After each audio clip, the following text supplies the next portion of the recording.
Hey everybody, this is Rusty Shackelford and you're watching RS Outdoors. Today's video I've got a pretty nifty little upgrade modification to the back seat of my 2015 Ram 3500 Tradesman package. It's got the 6.7 Cummins and it's 4x4, but for most of that information it doesn't pertain to this video. If you've got a similar truck, you'll know what I'm talking about pretty quick. In this mod, the back seat from the factory does not fold down from the back. The bottom of the seat will fold up. The back of the seat will not collapse and fold down. So there actually is plenty of storage behind that seat. And I say plenty, you got about 8 inches of depth by the height of the seat, width of the cab. So you could fit a couple toolboxes in there, speakers, amplifiers, radios, any kind of accessory, some spare clothes, rain gear, boots, you name it. Sky's the limit. Use your imagination. Personally, I plan on putting some guns back there, hiding them away, some grown-up toys. So stick around and I'll walk you through the process. I think I've got a pretty good way to do it. I've seen videos. There are plenty of videos out there. I've not seen somebody do it the way that I think that is going to work out a lot better. So this is the new and improved method for the rear seat modification on these Ram pickups, late models. There's different style back seats, and I think they all kind of operate the same. If it's a split bench or solid bench seat, the action is going to be the same for getting them to fold over. So stick around. I think it's going to work out pretty good.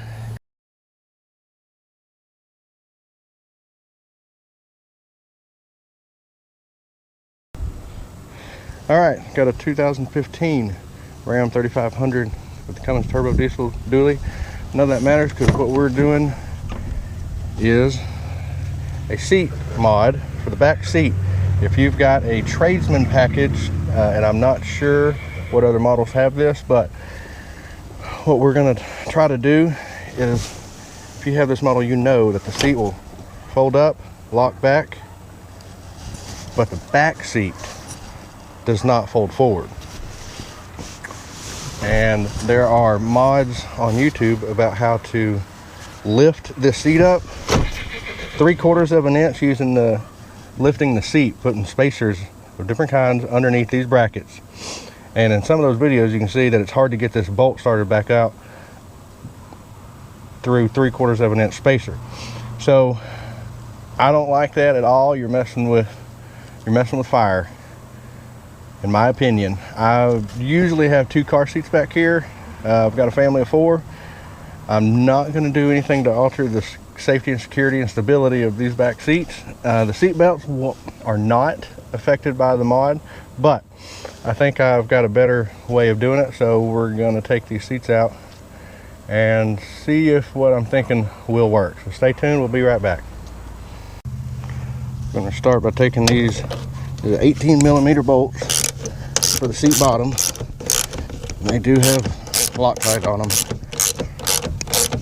they're going to fight you the whole way out. It's not too bad though. Sure, you can do it.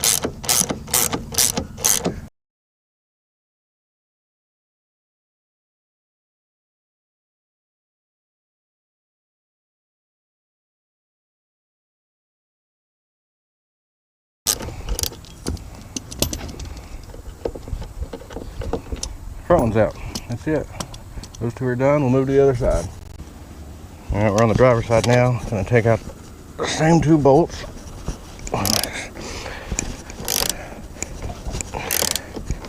18mm.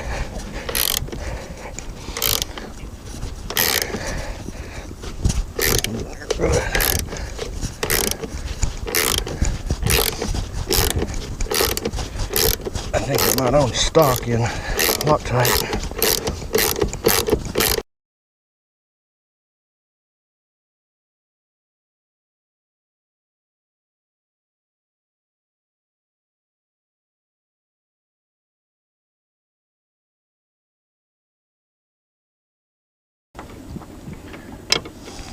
All right, there's the second bolt on this side.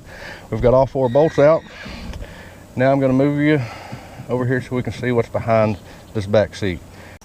All right, we've got all 4 of the seat mount bolts undone. Now we're going to get a look behind here what keeps it locked in. We've got these two hooks, one on either side, that hook into these brackets right here. So we've got, what we're looking at is that does slide up and down when you fold the front of the seat bottom up. These are the child safety seat restraints. For the upper restraints, there's 3 of them back here. We're not going to mess with those. But if what everybody else has been doing is lifting the seat 3/4 of an inch by putting spacers underneath, so that this hook, when it lifts 3/4 of an inch, will fall out of these seats. So rather than put spacers on the bottom of the seat and just barely catch threads with the seat bolts, I'm going to start shaving this piece right here by 3/4 of an inch. That way you don't have to mess with the factory bolts. You're not compromising the security and safety of the back seat. And then, so this seat is back. When you lift this, it lifts the back of the seat up. So what we're going to do is take off 3/4 of an inch. I'm going to start with, that's just over 1/2 of an inch from here to the bottom side of this white retainer. I'm going to start with that, and I'm going to put a little bevel on it with cutting wheel, and we're going to start there and see if that is enough, because we can always take more if we need it, but we can't always put more or put it back on what we've taken off. So we're going to start there and see what that does it. So we're going to start off by cutting up to this white plastic retainer and see where that gets us. And then after that, we're just going to go slow, take a little bit at a time. Disclaimer, safety glasses and ear protection is always advised. Here we go.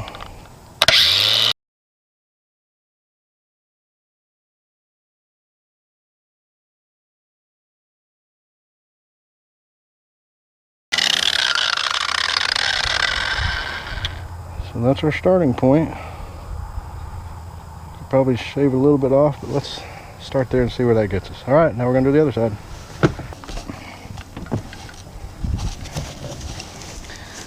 Do the same thing on this side.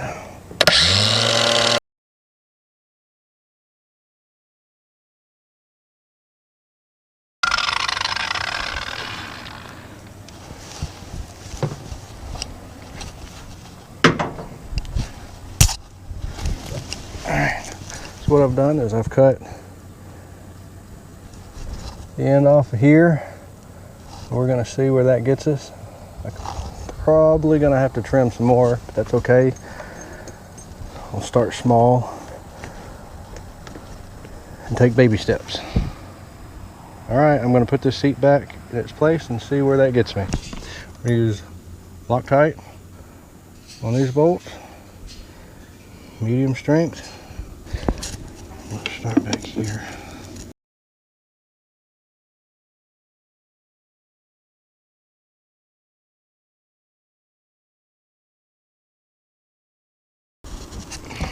Okay, that's done.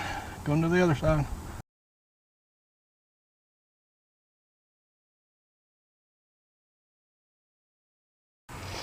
So here we are with the seat unbolted.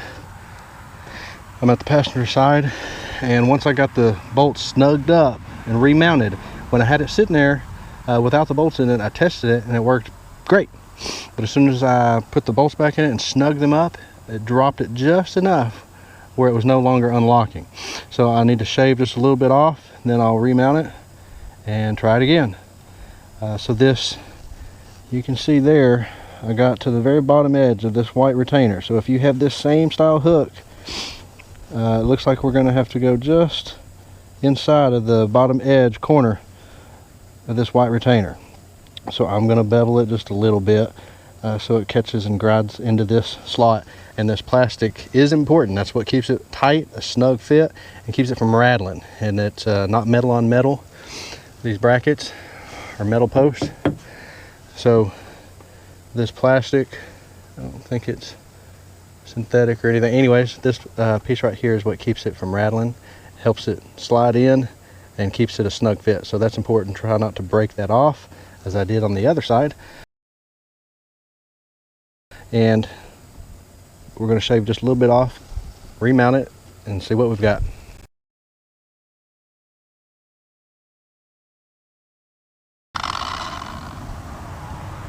All right, this side's done. I'm going to do the other.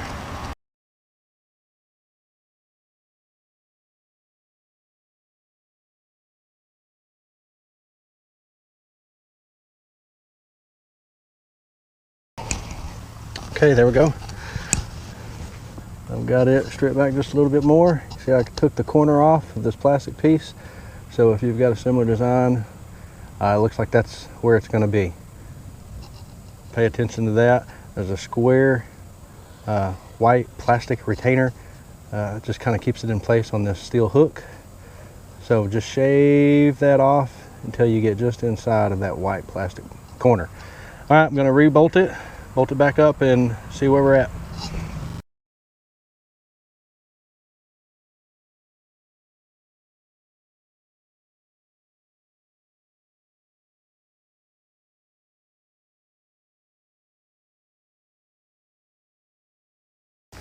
Okay, so here we are.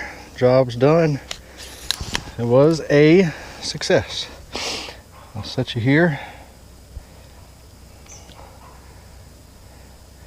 And what happens is you have to lift up on the seat, bottom, about halfway, so about a 45. And then you can drop it, and you can drop this. So what is happening is, this is the hook that catches on this bracket, and what I did was I shaved off about 3/4 of an inch, maybe a little less.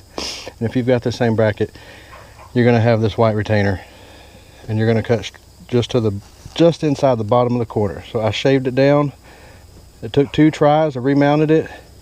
I got it done, tested it, put it back in place, and tested it, and it worked fine.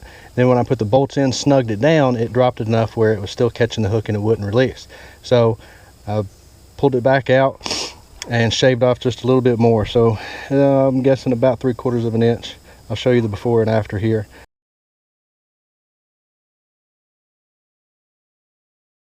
If you've got this same style hook, all you've got to do is shave that off. I came just inside. This was a square bracket all the way down, and you can tell I just got into the bottom corner a little bit, and that's all it took. So I'll show you how this works. You lift this seat bottom about halfway up, and it releases the hooks in the back. So watch how much the seat back lifts as the bottom comes up. So you lift the bottom about halfway up, and you pull the back forward, and then you can drop it, and you've got extra storage room in the back, maybe even a mounting surface.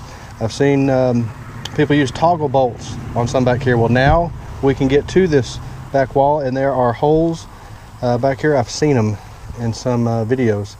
Look around, but you can mount some supplies. This seems like double wall with maybe some airspace in between. Anyways, you can mount some accessories back here. So anyways, that's what we did. Shave this off about 3/4 of an inch on each side, re-bolt the seat, and then you've got a collapsible seat back. Solid. And we did not jeopardize the integrity or structure or stability or security of the seat bolts, the anchors. Those other videos, I didn't like how they blocked it up 3/4 of an inch or so to get it to lift out of the hooks. One guy had trouble getting the bolt started back. He had to really push down to get the threads to start. So he was only holding on with a couple of threads. This way, it locks in and out fine. You can even lock the seat back and have this storage here, or pull it down and have them both down and get access to the back. But this way we didn't jeopardize the integrity of the anchors, of the seat anchors. And this is very locked. It's still got about an inch. You see how much it moves up and down? It's sitting down in that hook about an inch still. So it's back in the original place. We didn't alter the position of the seat. We just clipped the bottom of the hook so that it can lift forward or pull forward once it's lifted that inch to inch and a half. All right, so this was a success. I hope this helps. If you've got the same or similar design, this might help you get access to the behind this back seat. There's plenty of storage for, I'd say, toolboxes and speakers, amplifiers, guns, weaponry. It's a good hiding spot. Sky's the limit, your imagination. So hope this helps. If you've got any questions, send me a comment down below. Subscribe, like and share. Maybe this can help somebody else, and I'll put videos and tips and tricks and things that I've picked up along the way in the future. So stay tuned. I appreciate you watching the video, and again, I hope it helps somebody, because this will help me a lot with some future projects. And stay tuned if you're interested in what I do behind there. All right, thanks guys.